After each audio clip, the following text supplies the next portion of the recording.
Yo guys, how's it going? My name's Phil. I am a photojournalist, photographer, video editor, transit user, and city lover.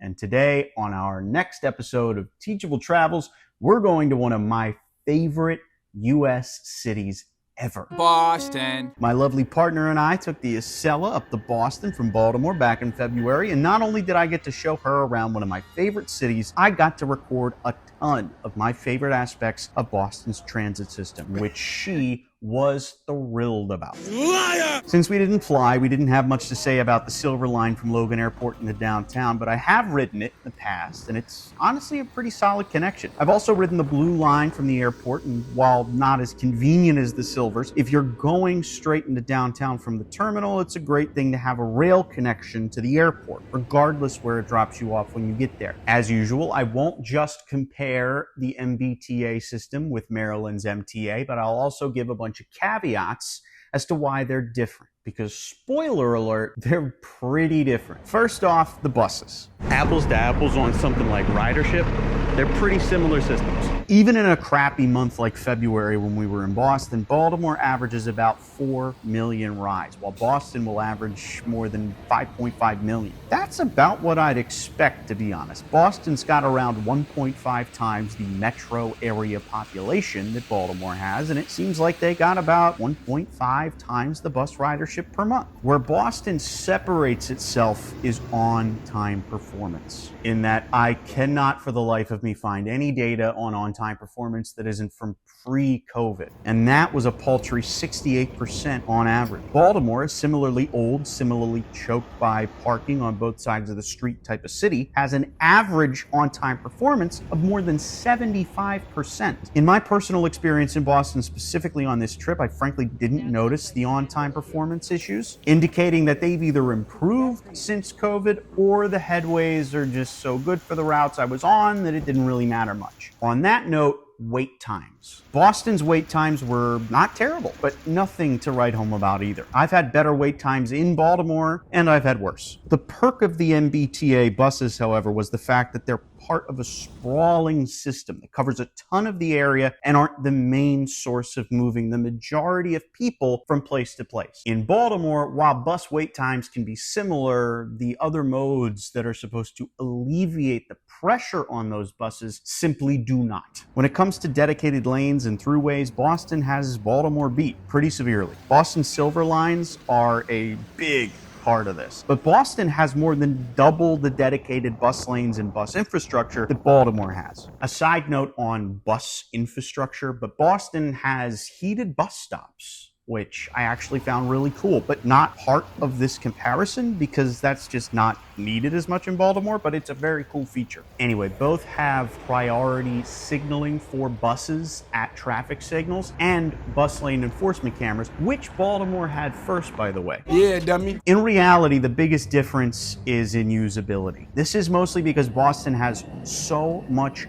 other transit that's faster and useful, and their buses are more of a complementary part of the network instead of being relied on almost entirely to be the whole network. So what can Baltimore's buses learn from Boston's? First off, the way Boston does its Silver Line quote-unquote BRT routes is something Baltimore should seriously explore doing more of. Faux but effective bus rapid transit. I know Boston's Silver Line isn't a completely true BRT. Believe me, I've made enough videos on it to know. But it runs great frequencies because it has half a dozen different Silver Line branches that feed similar areas frequently. We see this in Baltimore when looking at the way Pratt Street feeds seemingly every single CityLink route in the city. The difference in Boston is the S4 and S5 both run the majority of their routes together, and while the S1, S2 and S3 don't run their whole routes together, the frequencies are good enough to warrant them having their own branches as they do. And in Baltimore,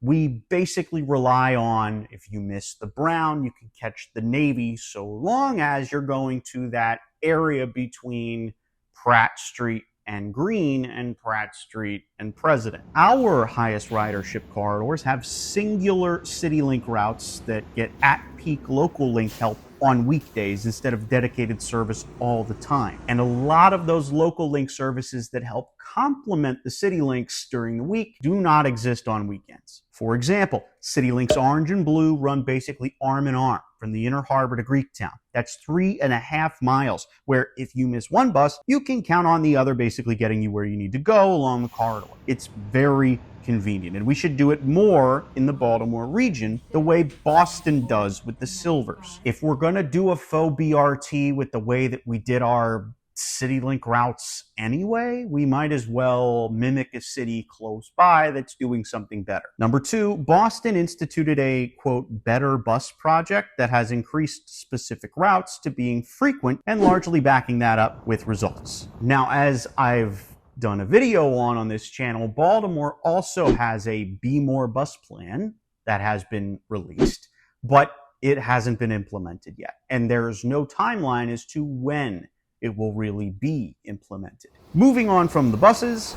Now, I mentioned in my video on the Baltimore Light Rail that both Boston and Baltimore have vehicles that you could consider to be light rail. Boston's is the Green Line, the oldest continuously operating line in the country, and it goes underground. Caveat, Boston's Green Line goes underground because at the time it was necessary to give bigger vehicles like streetcars space to go faster than normal traffic and still get people to exactly where they needed to go in downtown Boston. Back in the day, normal traffic was horses, carriages, bicycles, and people just walking on foot. None of those four-wheeled death contraptions you see today. It continues to be convenient because Boston's streets are now full of cars, and it's probably faster to bike, walk, or ride one of those horses and carriages into downtown Boston on any given day than it is to drive. In Baltimore, our light rail gets stuck downtown because we have to go through 12 intersections where we must obey traffic lights. Boston's has to do that too, but just not through the most heavily trafficked areas of the downtown like ours. As a result, Boston's on-time performance for the Green Line and its branches is in the high 80s. Okay, but hold on. Why does Baltimore's light rail get lower ridership than Boston's Green Line, yet have a 5 to 10% better on-time performance metric? That's because when you schedule a bunch of arrivals like Boston does and you don't meet those lofty expectations, your on-time performance goes down. However, when you don't set those lofty performance goals like Baltimore's light rail, you can brag about being quote-unquote on time while offering less than agreeable service to the people who use it every day. The caveat to this is that Boston has far more vehicles and far more drivers to make something like that actually work. So what can Baltimore's light rail learn from Boston's Green Line? Number one, where it goes. I spoke about this in my light rail video previously, but where the Baltimore light rail goes is just as important as how frequently it runs. I'm not going to beat a dead horse here, but basically if you run a mode of transit and all it does is serve a bunch of suburban parking lots instead of the 3 university campuses it passes downhill from, your ridership's going to suck. Boston's Green Line served lots of dense corridors, mostly because it was built at a time when passenger rail travel was a necessity for the overwhelming majority of the population. It hasn't abandoned this type of service and today stands as a shining example of what dense corridors can do to transit modes that are no longer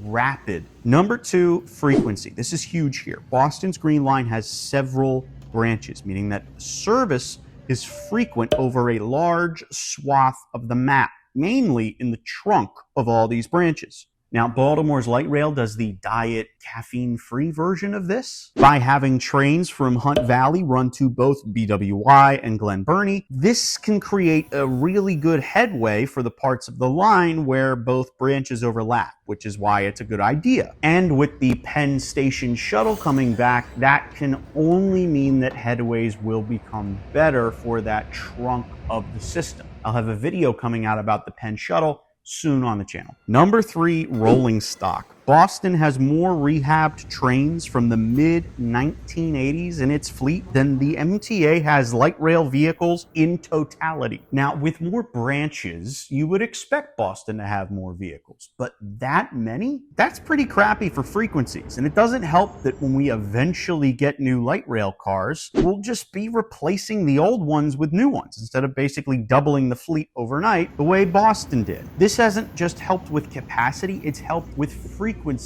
dramatically. Staggering rolling stock like that is really something Baltimore needs to do in the future for all its rail modes. And this isn't just a Boston thing. We see this in DC. mbta has older series cars that run throughout the metro system, so frequencies can be as good as every 3 minutes during peak hours. But it's a model we can't mirror if Annapolis decides that we're going to see through each class of cars to the end of their lives. If we do that, we're not going to be able to stagger, as in have newer vehicles and older vehicles run on the same line to have more vehicles overall so that more people can move around. Okay, subway time. I'm going to come right out and say this chapter is going to go straight into the what we can learn portion, because Boston's got 3 times the subway service that Baltimore has. The T's subway has 3 color-coded lines. Baltimore has 1 line, and even though it services a very dense part of the city, it doesn't go to very substantial destinations after it services that area. So what can Baltimore's subway learn from Boston's T lines? One thing it can learn not to do from Boston is not to have 3 different types of track and subway cars, making it difficult and expensive to replenish a fleet, while also making it impossible to share rolling stock between the lines. So I will say one of the really cool things the MTA has been doing is running these 2-car trains on the subway link, mostly because the lack of ridership as a whole necessitates more trains to be needed in order for there to be any sort of frequency that people are going to actually use. So what they've been doing is they've basically been doing what they've done with the light rail, where they will take away, instead of running 2 light rail cars like you see in a place like Boston, they'll run 1, because that allows them to run more trains more often. Now, it means you have to do it with more operators, but if they have the people and they can run more trains, then why not?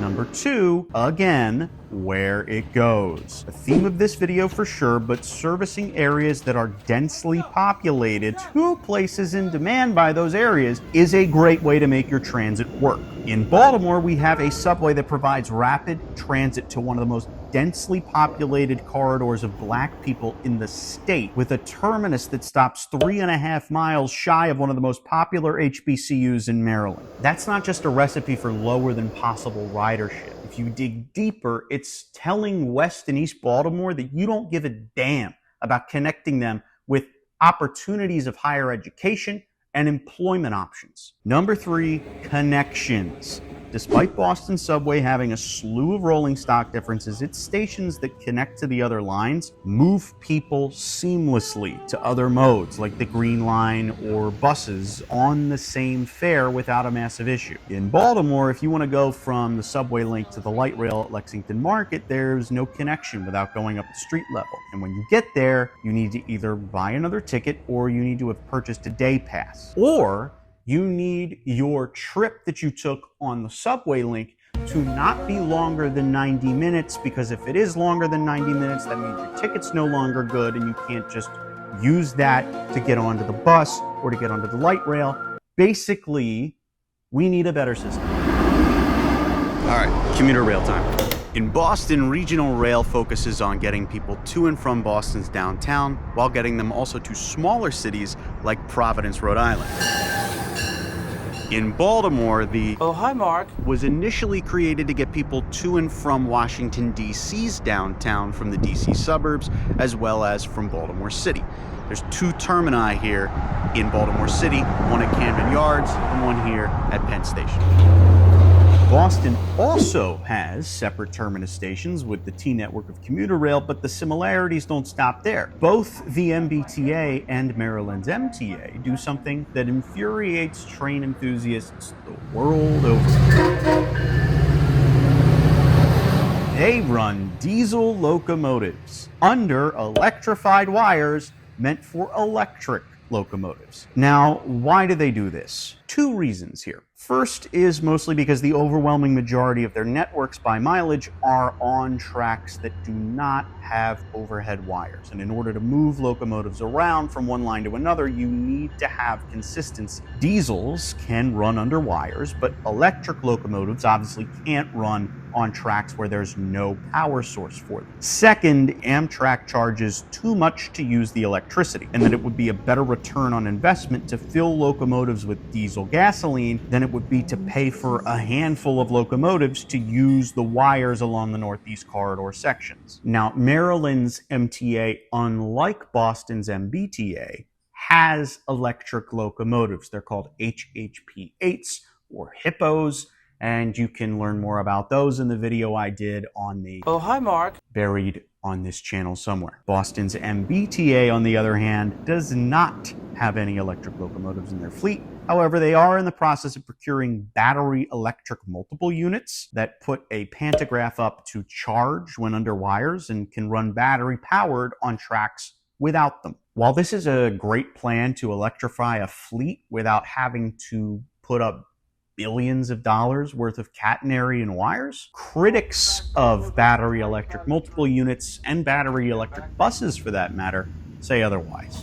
This is because New England winters are cold, very, very cold.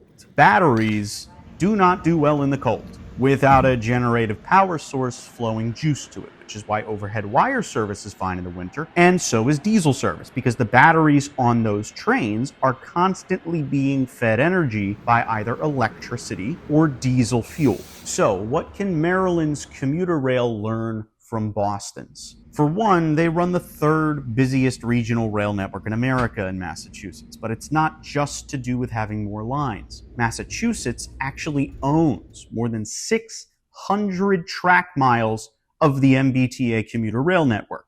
Maryland's MTA, on the other hand, owns 3. This little spur of the Brunswick line to Frederick and some sporadic yards along the system is all the MTA in Maryland has any say over. This means Boston's mbta can run far more trains far easier than Maryland's MTA can. Purchasing tracks is expensive, and the time to do it may be long past, but it's important to know that there's an effort to at least work with the freights and Amtrak to make things quicker for passenger service in Maryland. I'll be doing another one of those map videos on the MTA's commuter rail system and their bus system later on this year. Number 2, say it with me now, connectivity. Boston's T commuter rail system directly connects to other forms of mbta rail transit 12 times. The MARC connects to other forms of MTA rail transit 4 times. And yes, that includes almost entirely the Purple Line around DC that isn't even open yet and won't be open until 2027 and isn't even a part of Baltimore's map. Which, okay, I get it. The Penn, Camden, and Brunswick lines are more of a DC feeder than a Baltimore feeder, but we have other forms of rail in Baltimore. They're just not as reliable because there's really no connections. The issue is greedy rail partners and greedy and stupid, I would argue, politicians in Annapolis. The good news is this is all going to be okay. The Infrastructure Investment and Jobs Act of 2021 gave tons of money to Amtrak to help construct a new tunnel under Baltimore City that would increase capacity for Amtrak and commuter rail. The MTA's even committed that when the tunnel is done, they will start running electric locomotives again on the Penn line. It's all looking up in Baltimore now. Thanks for watching. Appreciate you.